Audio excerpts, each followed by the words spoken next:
Masih ingat kisah Laskar Pelangi dari Pulau Belitung? Nah, sebenarnya di Belitung juga ada loh idola ibu-ibu yang sudah terkenal se-Asia Tenggara. Coba tebak, ini apa yo? Dan ini katanya sih paling bagus itu kalau dijemurnya itu nggak jauh dari laut ya Pak ya? Saya juga nebaknya tadi kornet, Fems. Abis, merah-merahnya mirip kornet sih. Ternyata terasi ya. Nah, kalau merahnya terasi di Belitung ini berasal dari udang rebon sebagai bahan baku utama. Karena kakinya udang rebon itu warnanya merah, Fems. Buat yang fanatik sama sambal terasi, olahan bumbu dari udang rebon ini memang udah jadi barang wajib nih, Fems. Terasi ini banyak ditemukan di berbagai daerah di Indonesia, termasuk yang ada di Pulau Belitung nih. Kalau ciri khas terasi Belitung, ada anyaman daun ini sebagai pembungkusnya, Fems.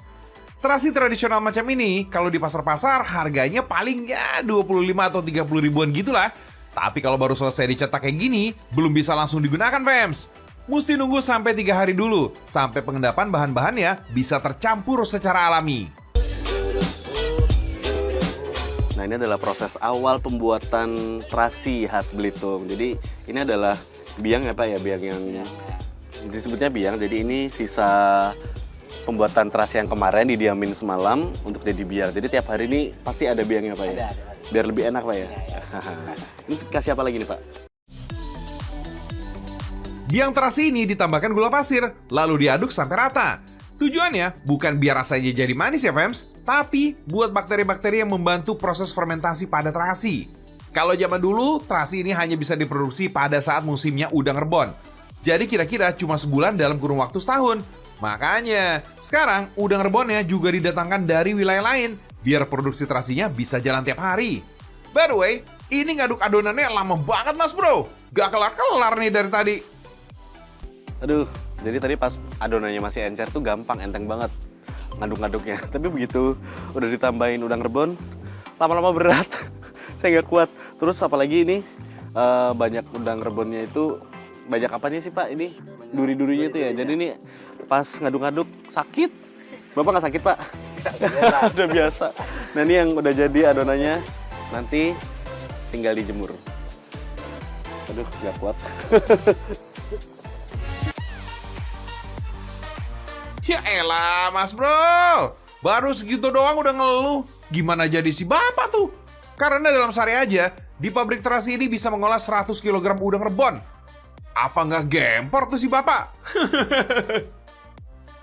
Fems, proses penjemuran terasi ini bukan hanya buat ngurangin kadar airnya aja, tapi juga buat membantu proses fermentasi.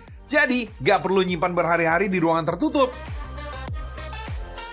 Dan ini katanya sih paling bagus itu kalau dijemurnya itu nggak jauh dari laut ya Pak ya? Jadi hawa-hawa laut sama bakteri-bakteri dari laut itu ntar bisa mempercepat proses fermentasi ini ya Pak ya? Lebih cepat matang ya Pak ya? Kita lanjut Pak. Penjemuran ini biasanya memakan waktu 3 jam lamanya. Sama kayak jemur baju, Fems. Sesekali juga mesti dibolak-balik biar keringnya merata. Hehehe. Nah, kalau udah kering, terasi inilah yang nantinya bakal dibungkus pakai anyaman daun lais. Kalau di sini, proses fermentasinya nggak perlu nunggu sampai jadi halus banget, Fems.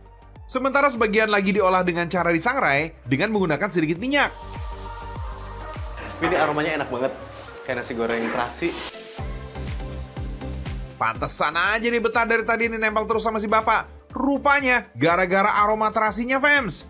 By the way nih, Fems, proses sangrai ini hingga benar-benar kering memakan waktu hingga 30 menit. Nah, terasi sangrai ini sebenarnya inovasi yang baru nih, muncul sekitar tahun 2013. Kalau udah matang, tinggal disaring, biar udang rebon ukuran kecil yang akan dijual ke toko oleh-oleh. Terasi kemasan ini udah menyebar sampai ke daerah lain di Indonesia loh, Fems. Harganya juga mirip nih sama terasi di pasar, sekitar 20-30 ribuan aja.